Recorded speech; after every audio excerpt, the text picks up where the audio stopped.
time now. So let's play hockey. Hello and welcome to the latest podcast of Let's Play Hockey. My name is Brian Zolman. I'm owner, editor of Let's Play Hockey, joined with Brian Bonin, former Hobie Baker Award winner. And we have a guest today, Lee Erickson from the Lumberyard here in Stillwater.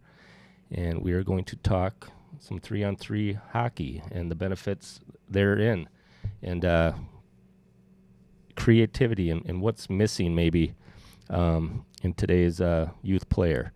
Let's Play Hockey podcast is presented by Northern Lids, specializing in patch-style custom hand-stitched hats. Northern Lids has a great selection of Minnesota hockey hats from youth teams to the pros. If you're looking for custom hats for your team, look no further than Northern Lids. They'll work with you to show off your team colors with pride and give you a final product your whole team is sure to love. Visit northernlids.com to cap off your style. We got some Northern Lids caps, Let's Play Hockey hats right here for you to look at. So anyway, Lee, welcome to the program. Yeah, thanks for having me. Tell us a little bit about the Lumberyard, when you got started, and the Lumberyard opened in October of 2011, and so we're past 13 years, hard to believe. And we probably put on about 2,000 games a year, besides being a practice and training facility where we have off ice, indoor turf, slide boards and Russian boxes and all sorts of weight room, all sorts of stuff to get better as a hockey player. Whose ingenious idea was this to create this small rink? We can blame it on Bob Kaufman, who's a Stillwater dad. His kids are all graduated now, and he dragged me in. We met playing bandy like in the early 90s,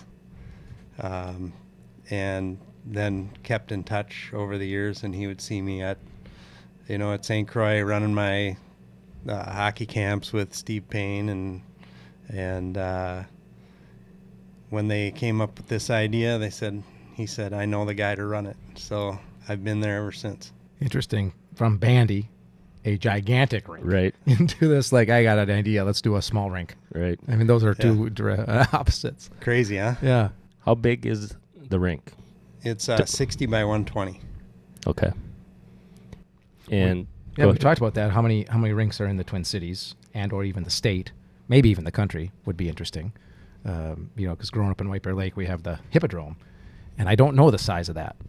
Do you know the comparison on that and what? It's about halfway between our rink and a regular rink. Okay. Yeah. And on the west side, is this any sort of standard? When they built the Lumberyard, was there okay, we want to do 60 standard. by 120 or 50 by this, or the boards and the rink size determined the size? Came from the boards were in my buddy's backyard. I love it.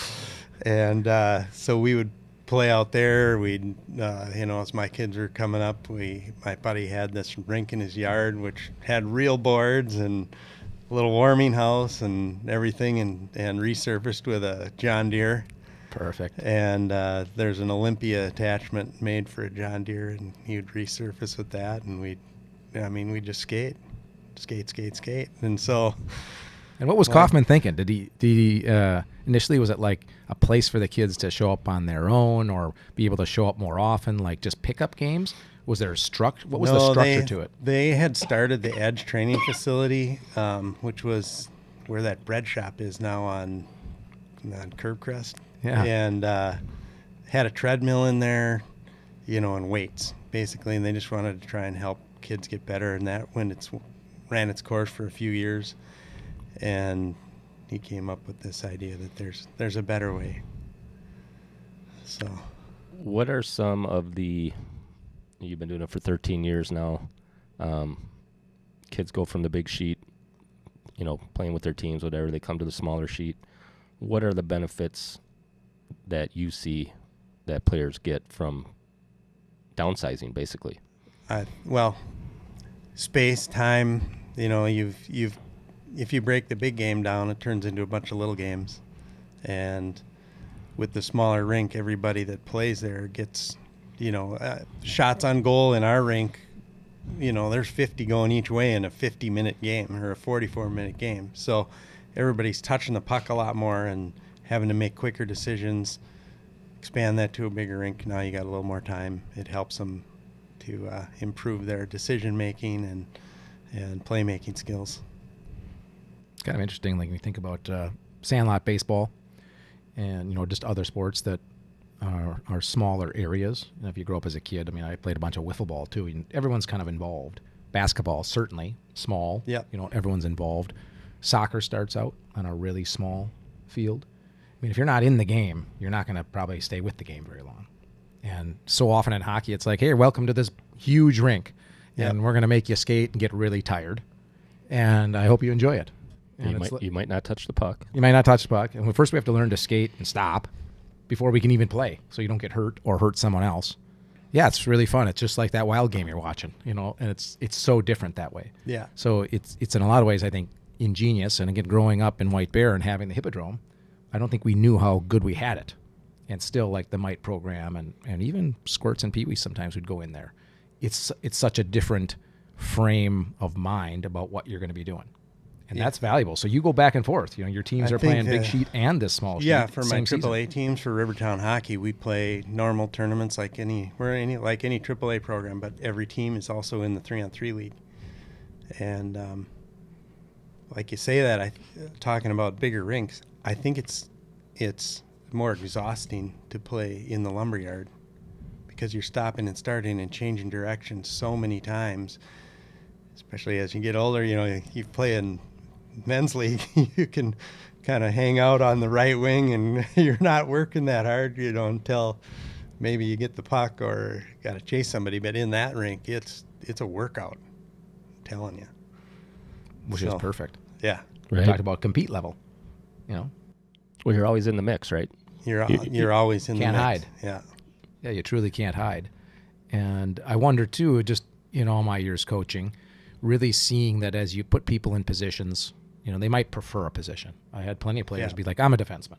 Yeah. And, I was like, well, that's your position. It doesn't mean you just play defense. When we have the puck, we play offense. And when we don't have the puck, we all play defense. But, boy, people get stuck in that of like, I'm a defenseman.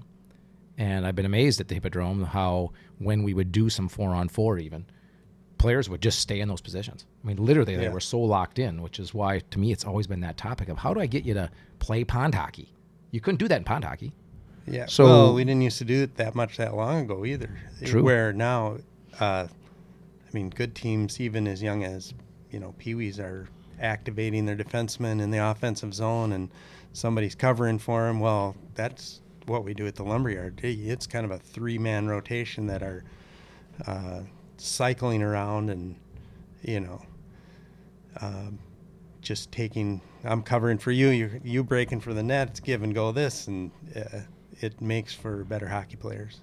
do you think, as you see this, that the kids, the players, are buying into, because you got your 5-on-5 happening, whether they're playing on another team here in the area or they're with your AAA, that the kids are starting to kind of see that too, and it's growing some confidence in them to be, like, hey, I actually am asked to help out my teammates more or provide more. Can you see that kind of happening in these now 13 years of like?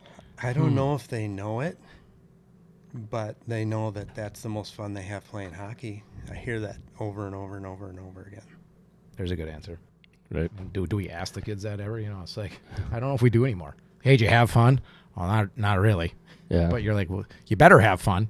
Yeah. How am I supposed to have fun? We're on this huge rink and we got beat 10-0 because the difference in skill level. I've been amazed at that too. The smaller you go with rinks, you may not be as good, but when there's less space, you can start to be smarter, even if you're not as great of a skater, to get in the way, to find the right spots and positions, and you can start to see, hockey sense comes out. The good players, all of a sudden, they're not skating all the time. They're making good plays and being in the right position. How many of these kids, in their heads, they have it? Maybe they haven't had as much money to go to all these skating camps and this and that. But if you were playing football out on the dirt with 4 guys on each side, you'd draw the play in the dirt, and the kid that would understand everything you're talking about, the Lumberyard loves those kids, right? Because they understand how to make a play, how to do a give and go. Why do I do timing? It's not just pick up the puck and rush it straight up the ice. It's I'm drawing somebody in. Can I get two guys to come at me? Boom, now the puck's over there. That's what it fosters. Which I think is huge because we don't teach it enough. I know USA Hockey has gone to a lot of small area games. They really emphasize to break down practices and do some small area games. But I think the 3-on-3, it really forces kids to make, like you say, quick decisions, make plays, try to make something maybe out of nothing. And they're always in the mix. They're always either defense, offense. I mean, it can change like that. But just the benefits, and we talked about creativity, there just seems to be a lack of creativity in today's youth player. And you say this helps foster creativity. Yeah, I think with a little bit of structure too. If you watch, I try to get my guys, if we're in a game that we maybe are mismatched, that we're a little better or something, they might have to do 3 scissors passes before they get to shoot. We'll watch a NHL overtime. There was one on Saturday or whatever. The team literally did like 15 scissors passes in a row. They're all going towards the player with the puck instead of away. And I think that's a big deal. Everybody, you see one guy with the puck, kids naturally just go that way instead of coming towards him to help make a play, which sheds a defender, right? If somebody's playing man-on-man against you, kind of in a 3-on-3 situation, well, how can you get rid of that? Go towards each other, watch them crash into each other and not know when to switch or not communicate. I need to switch. Who should I cover? Well, scissors passes, and you can call it puck support, call it whatever you want. But it helps kids. All of a sudden, now they've got a little more time and they can make a play. They look up and they've got 15 feet between them and the guy that was defending them, and that makes it sounds like mechanical, but it leads to creativity. Well, I would say, we talked a little bit about this. Like, what could we think through or ask as questions to you of like how to create this creativity without having coaches? Because there's a combination. Pond hockey was beautiful that way, where I think that the love of the game came from no adults, I don't want to hear you barking at me. I don't want, I'm just going to enjoy this game. Because at some point, if you like it enough, you join a team and you're going to get some instruction. And you might learn from some other players or the coaches. But in this instance, you have to have a little structure around it or a little coaching, but it's different. It's different kind of coaching. I mean, it always drove me crazy. And it's a bit because you're worried about turning the puck over or losing. Everyone goes through that as a coach. But, a player gets the puck and they just take off.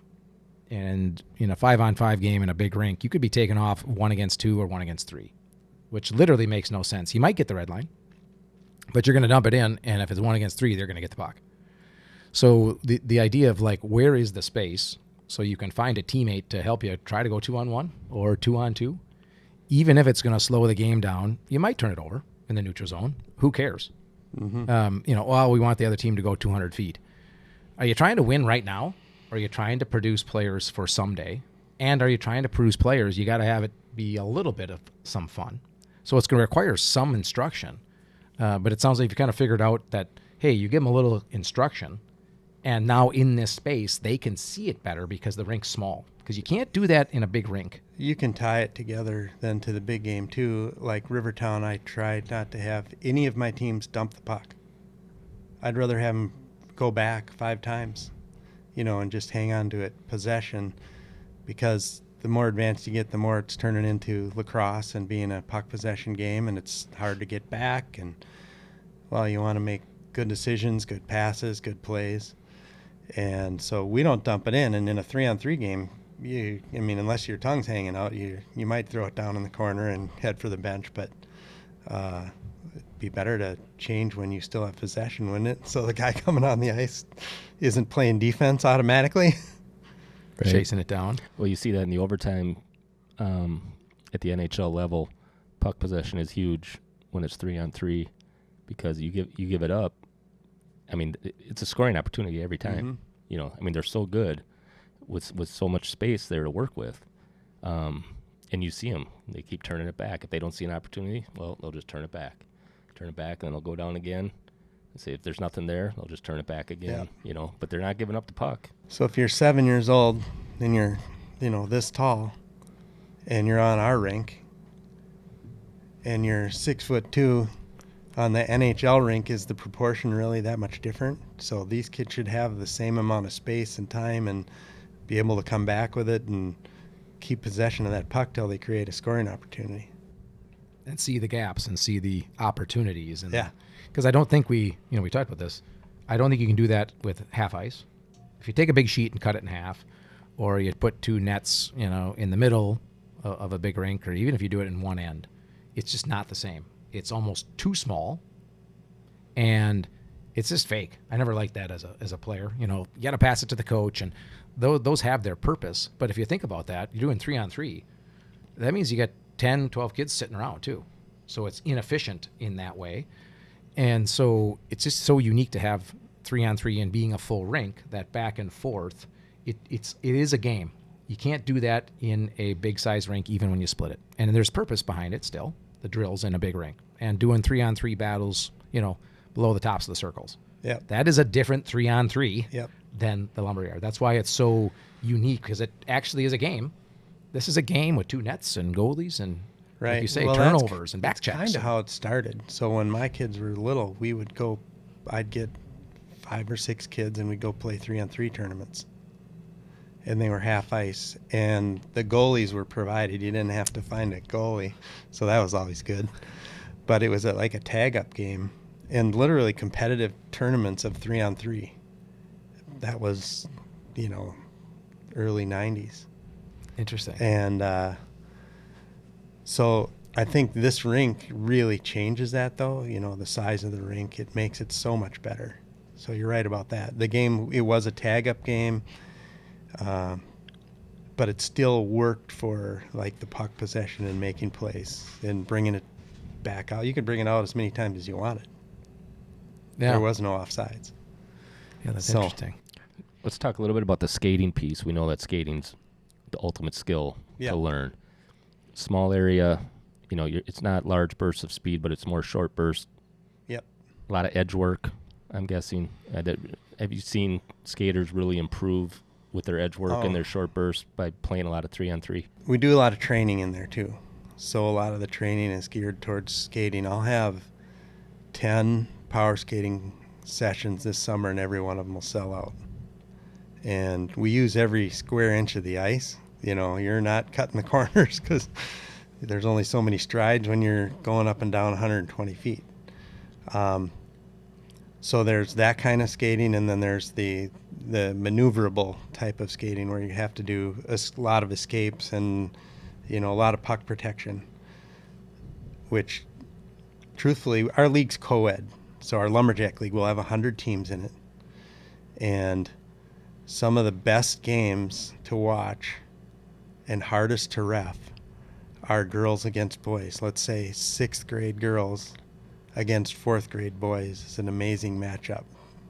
And the girls are better at protecting the puck, and they keep their back to the boys, and the boys the boys got a little more moxie, they got a little more, so they're both learning from each other within this game about, mohawking and protecting the puck and keeping it away from these guys. And the girls are getting a little bit of the head fakes and the no-look passes, and it's awesome. I had to throw that in because it's a pretty neat factor of how you learn by playing against other people. And We a talked lot of the about skating that. skills are kind of transferred, I think, by kids. Little monkey see, monkey do, right? Right. Well, I think you're dipping and you're diving and you're cutting constantly. It's not just get the puck and go. And then you got to think. And I want to talk a little bit too about the shooting part of it. In a typical 5-on-5 game, there might be 40 shots, 45, 50 shots. Maybe a kid would get 1 to 2 shots on goal a game. Yeah. Tell me a little bit. Not a good scoring chance. Half those shots are dump-ins and Right. not plays either. So there's very few shots. In the 3-on-3, what's a typical shots on goal? Typical scores of a game almost mirror a lot of times what shots are in another game. A great game is 23 to 18. Well, that means that probably 30% of them missed the net. They probably had like 35, maybe 50 shots on towards the net, including blocks and misses. So, when you're scoring, you're getting chances to score, 20 to 30 goals a game, I guess would be kind of typical for a good matchup. Sometimes it's a little more defensive and the game ends up 11-10, but a lot of the younger games ends up pretty high scoring. So, how many times did they, when they're young, they're probably, if their team scored 20 goals, they probably had 40 playmaking opportunities. Some guys had 6, 7, 8, 10, 15 shots on net or at the net. So it's definitely a workout for the goalies and opportunities to see and make plays. And fun, right? I mean, who doesn't want to score a lot? Yeah. Right. I mean, we get in such a defensive mode when we teach systems now. It's not, let's try to score. Let's keep the other team from scoring. And hopefully we get a bounce or a break or a power play, whatever, and we'll win that 2-1, 3-2 game. But it goes back to the pond hockey, and that was the funnest time is when you're out there and you play for 3 hours and, first 1 to 20 or, it's more fun. It's just fun. That's why our rules the way they are. Like, we want this to be, there's only 2 face-offs, one at the beginning of the game and one after halftime. We want the game to have as many, the puck in play as much as possible. So after a goal, all 3 people have to tag up on the opposing team across the blue line, and that gives you time to kind of fish it out of the net and quick get moving, right? Figure out what you're going to do. And frozen pucks are, the guys can tag up one at a time. So if you're playing the high guy or the defensive spot, you can take one step back over the blue line and charge the net, right? So we want as many plays, and that's making a play, right? I come out, here comes a guy already. If, some teams attack immediately, some teams back up a little bit, and it's fun to see, well, how the reaction is, and because all that transfers to the big game. If I got no time or I got a little time, well, I got a little more time, now I can make a better play, right? See what they're doing. Well, if you think about it, you said scoring is more enjoyable. That's what I would say. But I think most kids think the same. No one wants to play defense. As you age, I think it starts to become more enjoyable to play defensive play against a good player and try to steal the puck or, stop a play or something. So that kind of defense, which this game will create opportunities for. Then I'm also thinking, angling. It's a small rink, but angling's going to transfer over. So you think about a important. big rink, you got forever to go chase a guy down. So that's a much, you probably get a second or 2 longer to figure out how you're going to angle someone. But then as you get closer to the play, you just speeding that process up in the Lumberyard. You're saying, someone's tagging up and someone's grabbing a puck and boom, here come the angles. And angles is what hockey's sense ends up becoming, because you say vision and you want to be able to see what's going on in the ice. It's all based on the angles of which, where players are going. So are you over on the left and you got to probably get to the right because there's some space over there and these players have the angle on me and I have someone coming. So putting that in an area where you can learn it quicker, I think is valuable. Instead of waiting for these angles and time and space to show up, you think about squirts, mites. That's a big rink. Sometimes it just takes forever and a kid I might as well skate the puck because why not? There's all this space and time. I'm going to take it. Yeah. Well, that's not necessarily good for you. It's better when you're old days, hate to say it, but old days playing pond hockey, there was no time and space. No. You had to create it. At all times you had to create it, and otherwise you lost the puck. And it wasn't 3-on-3, it was 12-on-12. And it was 6-year-old going against a 12-year-old. Right. And a 12-year-old going against a 15-year-old. Where all the learning happened. Exactly. Back in my day, you were same. there, and Joey's big brother, you watch, he has the puck all the time, how you kind of figured things out on how he did it, so you copied him. And, speaking of angles, though, does anybody talk about that anymore? I think it's a huge part of the game that's not or taught. am I missing it? Maybe we forgot. I mean, it's just go. Well, if you go straight at them, that means they can go either way, and so now you're not gonna, Yeah. But thank goodness I went really fast. Yeah. All of a sudden now the game is 5 against 4 instead of, it's no one talks about it. I know. I don't think they do. It's like go as fast as you can and try to get on the puck. Well, another great line I think I had, and John King will love this if he's listening, but I would say when you don't have the puck and you're chasing somebody down, your job is to make that person pass it or lose it. It's not your job to get it. Don't ever try to get it. Make them pass it or lose it. And if you take that mindset and you're chasing somebody down, your angle starts to, and maybe they pass it right away. Well, that's fine. Now our team will adjust. What we can't have you do is go try to get the puck, lose, and now it's 5 against 4.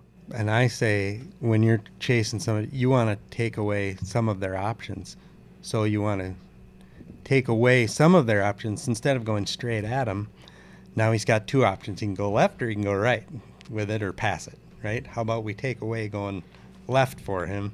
Something. Right. So the rest of us can Or advanced adjust. class, how about we force him to his backhand? And then we can all adjust. There's so much, right? Yeah. Well, that's interesting because then if you think about that small game, how is that? Because it's going quick. Yeah. I mean, it's going quick now, so you're really having to adjust angles all the time. I think you see some of that naturally, though, as guys figuring out that, there's a break and it's a one-on-one, and they've figured out how to make them. Why do I want to let them cut to the middle and just rip a forehand, right? So that small ice really helps that. You can see kids figuring that out. Almost that it's too dangerous. Otherwise, like the kid realizes that. The kid realizes, I don't want to give him a forehand. Let's make him throw a little backy on the net. Yeah, and leave him out there. Yeah. Interesting. So it just kind of is happening. Yeah, You're it happens. It's just kind of happening. They overplay the forehand so that they don't give up good shots because it's probably going in the net. Well, that's what I thought it would do. Makes sense. Right. We'll do a quick read here. State 1981. Every Minnesota high school hockey team dreams of being a dynasty. State 1981, Dreams of Dynasty, was written by Mark Fignar. It documents the great dynasties of the first 35 years of the Minnesota State Hockey Tournament. Written from the unique perspective of the cursed South St. Paul Packers and their 21st tournament appearance as they strive for their first ever championship. This fictional retelling of the historic tournament will dive headfirst into the legend-loaded world of the St. Paul Packers dynasty. You can buy State 1981, Dreams of Dynasty, on Amazon today. Do you allow contact in the 3v3? No intentional contact is the first rule. You can't play hockey without contact, right? We're not going to take away good battles, and how I explain it to people training in to be our referees. If you and I are going for a puck and the ref's watching and we both have our stick on the ice and we're looking at the puck, it's probably going to be, there might be a little incidental contact where I'm trying to gain body position and get in front of you or whatever. But if you got you're looking at the puck and I've got my hands like this and I'm looking at you, my right arm should be getting ready to call a penalty. That's about as simple as it gets. I like that. I think we've talked a little bit about, I don't know if this is taught anymore, it should be taught. No hitting. There's checking, but no hitting. And I think hockey's gotten, maybe it's better now, but there's a time where those were one and the same, and people were getting hurt. People don't even understand the definition of checking. It means I have you in check. Exactly. I know. I think we've lost that too, because that's a great skill. Check. Right? It's, it's not lighting somebody up. Well, if you're going to go for the big hit against a really good player, we're going to be in trouble. I mean, the good players are waiting for you to try to hit them, actually. Yeah. They don't want you. Yeah, they don't want you to check them and angle them, with a good stick. And I mean, if people don't play with a stick, another topic for us, but a good stick, make yourself big. You now take away time and space, and you force that person to have to make a play. Again, pass it or lose it, instead of beat you. Right. What you don't want is to get beat.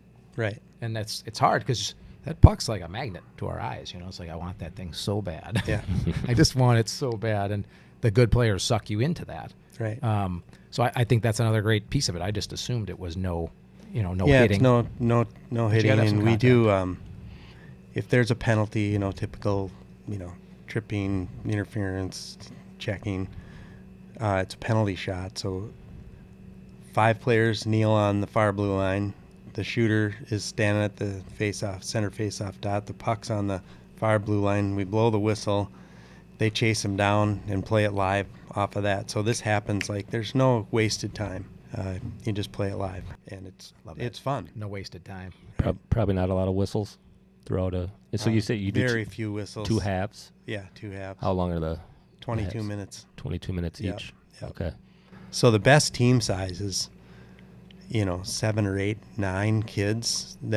So on Rivertown teams, we have 15 on a roster, but I have a sign-up sheet. So, if your kid has baseball that night or whatever, you don't sign up for that game. So ideally, I want 10 or less skaters to the game, and 8 is really good because you go 3-3, and then you're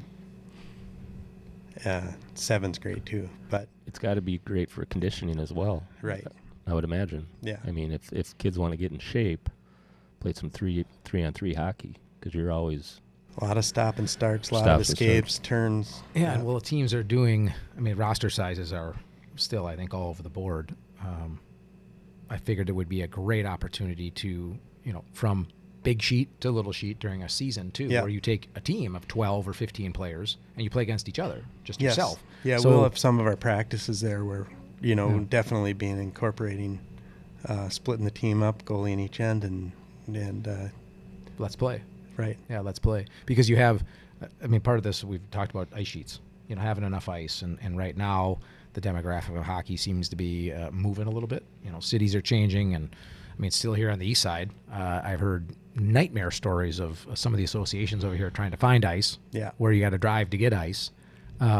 So, instead of building another, 2 sheets, could you build 1 sheet and 2 smaller rinks? Could you, just some of those. Well, I hope what not is on the next? east side. They can build them somewhere go else. figure.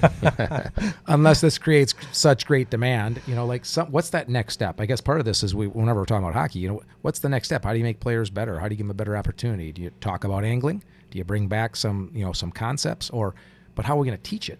How are you going to give them an advantage? Because now I can train off ice and shoot all day long and stick handle all day long and go get ice, skating lessons all day long, and I can play on a AAA team and I can play my regular team. Okay, but everybody's doing that. So now what? Yeah. What is gonna?